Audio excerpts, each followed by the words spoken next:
What if I told you George Washington lit a match that started the fire of the American Revolution? Not in the days and weeks leading up to the Declaration of Independence, but more than 22 years before it. How, you ask? Stick around and find out on this episode of 10 Minute History.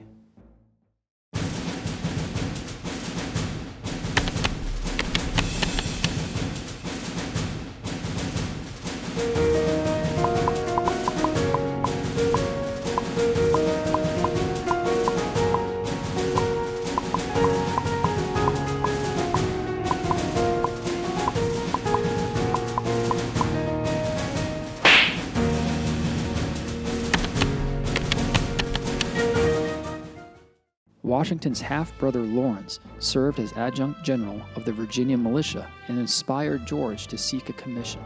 Virginia's lieutenant governor, Robert Dinwiddie, appointed him as a major, and Washington found himself the commander of one of the 4 militia districts. Tensions had already been building between the British and French in the Ohio Valley. The British were building forts along the Ohio River, and the French were doing likewise between the Ohio River and Lake Erie. In 1753, at the age of 21, Washington was appointed a special envoy by Dinwiddie to deliver a message demanding the French vacate territory the British had claimed. The mission would take 77 days and earn Washington distinction. Not surprisingly, the French declined to relinquish the disputed territory, and tensions persisted. However, it is important to note that Washington was treated well by the French and was given provisions for his trip back to Virginia, including food and extra winter clothing. The following year, Washington was promoted to lieutenant colonel, placing him second in command of 300 soldiers in the Virginia Regiment. With orders to confront the French, half of the regiment was sent out in April to the forks of the Ohio. Washington was put in command of this advance element.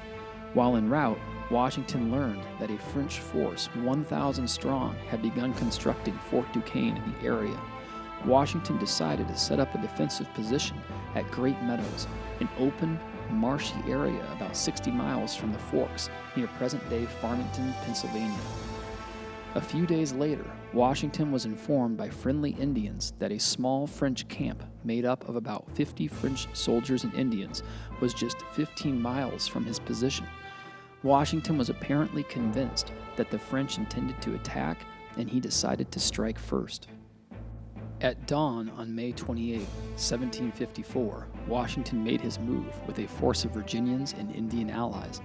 The French returned fire for about 15 minutes before surrendering.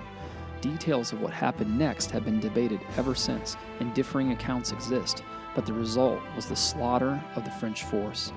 One of the sources reported that at some point during Jumonville's captivity and interrogation, he was suddenly tomahawked to death by Iroquoian chief Tanacharison. According to this report, Tanacharison then washed his hands in Jumonville's brains. This caused events to spiral out of control, and 9 additional captive French soldiers were scalped before Washington was reportedly able to stop the massacre. The French corps was reportedly diplomatic, not military, and Jumonville was in possession of a diplomatic message, similar to the one Washington had carried the previous year. One of the French soldiers was able to escape and returned to Fort Duquesne, where he reported the attack and subsequent massacre. Washington was viewed as a war criminal by the French for the debacle and was eventually cornered at the Battle of Fort Necessity. This ended in Washington's only surrender of his military career. So how did the Battle of Jumonville Glen lead to the American Revolution? Simply put, the incident ignited the French and Indian War and was the first engagement in what would become the worldwide 7 Years' War. While the fighting in America mostly ended with the French surrender of Montreal in 1760, the war would drag on in Europe for another few years until the Treaty of Paris was signed in 1763. After winning the war, Britain was faced with mounting debt.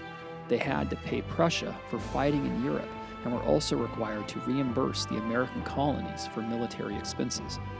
Taken in combination with their own war expenses, the cost was staggering. Unfortunately for Britain, the fruits of victory brought seeds of discontent with the American colonies.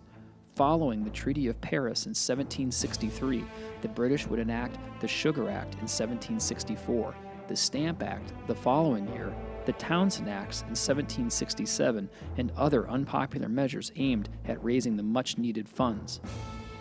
In addition, the Crown would issue the Proclamation of 1763, banning colonial settlement west of the Appalachian Mountains.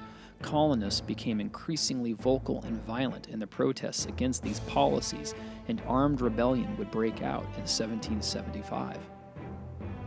While it's likely a war between Britain and France over their respective New World possessions would eventually arise, the massacre of French forces by the Washington-led Virginia Regiment at the Battle of Jumonville Glen made any other outcome impossible.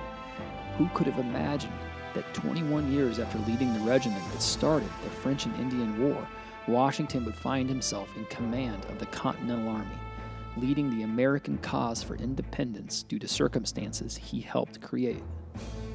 Let's finish with a few trivia questions about today's topic.